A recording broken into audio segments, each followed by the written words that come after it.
The first thing I noticed when I woke up that morning was the reflection in my bedroom mirror. It wasn't me. Not really.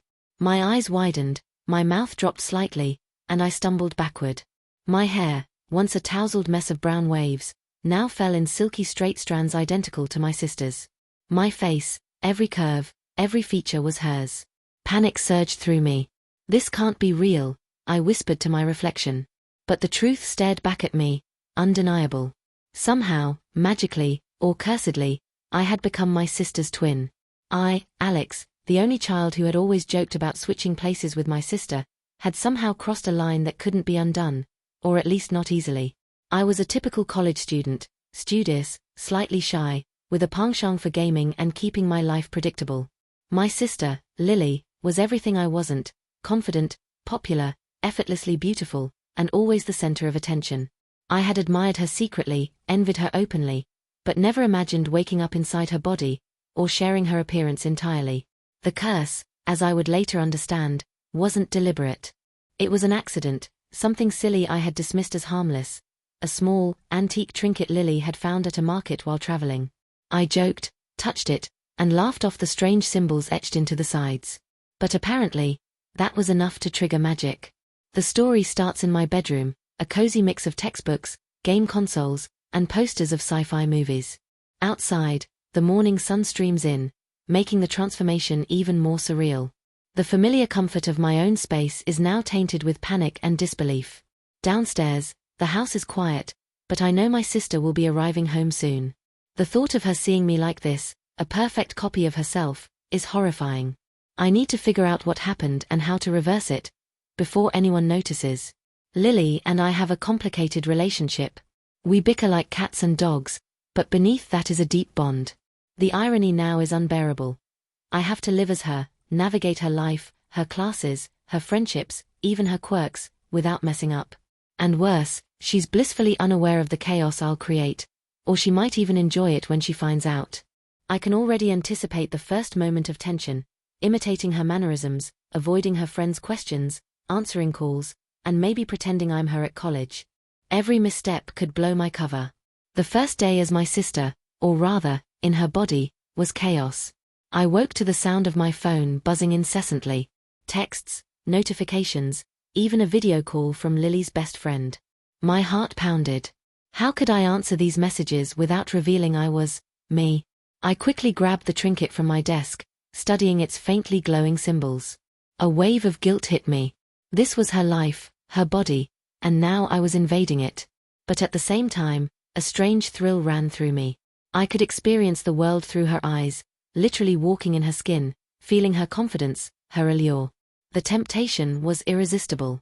I practiced walking in her shoes, heels she must have left by her door. The first few steps were wobbly, and I almost tripped over the hallway rug. But gradually, I found balance. There was power in each stride, a sense of grace I'd never possessed. Every movement, every gesture, felt foreign yet exhilarating. Living as my sister wasn't just about imitating her appearance. Her life was complex, layered with friendships, routines, and social expectations I had never managed. I had to respond to messages from her friends, answer her professors, and even remember her personal quirks. The fear of being discovered was constant. Yet beneath the anxiety was an undeniable excitement.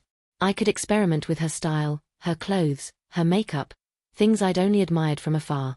Slipping into her skirts, touching the fabric, feeling it against my skin, gave me a heady mixture of vulnerability and thrill. Each time I applied her eyeliner or lip gloss, I felt a subtle shift in my identity, as if I was slowly merging with the sister I'd envied and loved all my life. The mirror became my most honest critic. I studied every angle of my new face, every curve, every detail that matched Lily's perfectly. Applying her makeup, choosing her outfits, even practicing her voice in front of the reflection, each step heightened both my fear and fascination. Her wardrobe was a treasure trove of possibilities. A sleek black skirt, a soft pink blouse, a light summer dress, all items that accentuated her femininity. Wearing them, I could feel the subtle sway of fabric, the pressure of tight heels, the delicate weight of accessories. Every sensation was new and intoxicating. The first real test came when I had to go to class in her body. Walking into the lecture hall, everyone greeted me warmly, unaware of the switch. Every glance, every smile, made my pulse quicken. I had to act natural, laugh when appropriate, respond to comments with Lily's habitual phrases. One misstep, and my secret could unravel completely. Even small challenges felt enormous, someone complimenting my hair, asking about plans I didn't remember, or teasing me about last night's homework. My mind raced, juggling memories of Lily's routines with my instincts. It was exhilarating, and terrifying. Back home, the reflection in the mirror told a different story. I saw not just Lily, but myself navigating a life that wasn't mine. I was forced to confront jealousy, admiration, and desire simultaneously. Part of me longed to return to my own body, my familiar routines. Another part, an unexpected, thrilling part, wanted to stay, to explore, to feel this new power and beauty. The trinket, still glowing faintly, reminded me of the curse. I knew I had to find a way to reverse it, but part of me hesitated. Could I ever go back? Did I even want to? The internal conflict deepened as I realized that the magic hadn't just changed my appearance. It was shifting my emotions, my desires, and maybe even my identity. Every interaction became a challenge. Friends who knew Lily were now unknowingly testing me, probing for familiarity, for details I might not recall. Classmates joked, whispered, and laughed in ways I had never experienced. My pulse quickened at each close call, at the constant threat of exposure. At the same time, the thrill of living as her, of moving through the world with confidence, grace, and allure, was addictive. The skirt swaying as I walked down campus, the subtle glances I received, the way my own voice sounded in her body, it was intoxicating. The trinket remained the focal point of my anxiety. Its faint glow seemed to respond to my emotions, pulsing slightly when I panicked or when I felt daring. It was a reminder that magic had trapped me here, but also that it was linked to my choices, my confidence, and perhaps my feelings toward my sister and myself. I experimented with tiny gestures, adjusting her hair, practicing her smile, trying her voice, each time feeling the line between me and her blur further. Every step, every mirrored glance, amplified both suspense and transformation.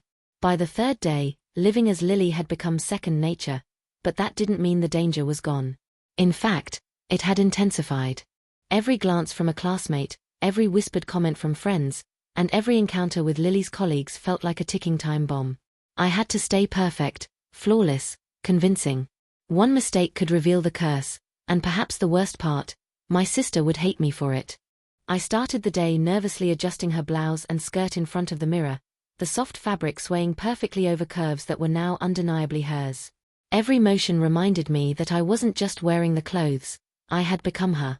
The heels clicked sharply as I paced, my mind racing through potential scenarios. What if she came home early? What if a friend dropped by unexpectedly? As I left for class, I ran into a familiar face, Ryan, my childhood friend who had always been close to both Lily and me. He froze, eyes wide, taking in my perfect imitation of Lily. Panic surged through me. Had he noticed something? Could he tell it wasn't really her? Lily? He stammered, hesitant. I forced a smile, my heart thudding. Yes, it's me, I said, adopting her tone, her voice so natural it almost scared me. Ryan's gaze lingered, suspicious but uncertain. His smile wavered. You seem different today, he said. The words were innocent, casual, but every syllable made my pulse race. The day escalated when Lily's friends insisted we meet for lunch at the bustling city cafe. The tables were packed, laughter echoing, the aroma of coffee and pastries filling the air. Every step I took toward them was a test, my heels clicking like a warning signal. I sat, heart racing, trying to recall Lily's typical gestures and mannerisms. I laughed at the right moments, nodded when she would, and sipped my drink delicately, careful not to spill or reveal my nervousness. But the closer we got to the center of attention, the more I realized how completely I had immersed myself in her life. A friend leaned closer, whispering, Lily, you've changed? You look so different, so confident. It's amazing. The words should have comforted me, but instead, they intensified my anxiety. Every compliment reminded me of the secret I carried. This wasn't Lily, it was me. And soon, someone would notice. Back home that evening, the emotional toll hit me like a wave. I sat in front of the mirror, brushing her long hair, tracing the curves of my new body, feeling the weight of heels and skirts still clinging to me. Every reflection was a reminder. The curse had altered me in ways I hadn't fully understood. My emotions, thoughts, and reactions were shifting, blending my identity with hers. I realized that the magic wasn't just about appearance. It had begun shaping my confidence, my curiosity, and my desires. I had to confront the truth. The longer I stayed as her, the harder it would be to return to myself. Just as I began to relax, a knock at the door shattered the fragile calm. My sister. She had come home early. I froze, every instinct screaming to hide, to revert to my original voice, but it was too late. She entered, smiling, unaware of the surreal reality. "Hey, how's my day been?" she asked brightly. I forced a casual smile, trying to imitate her posture and speech perfectly. Every word, every gesture had to be flawless.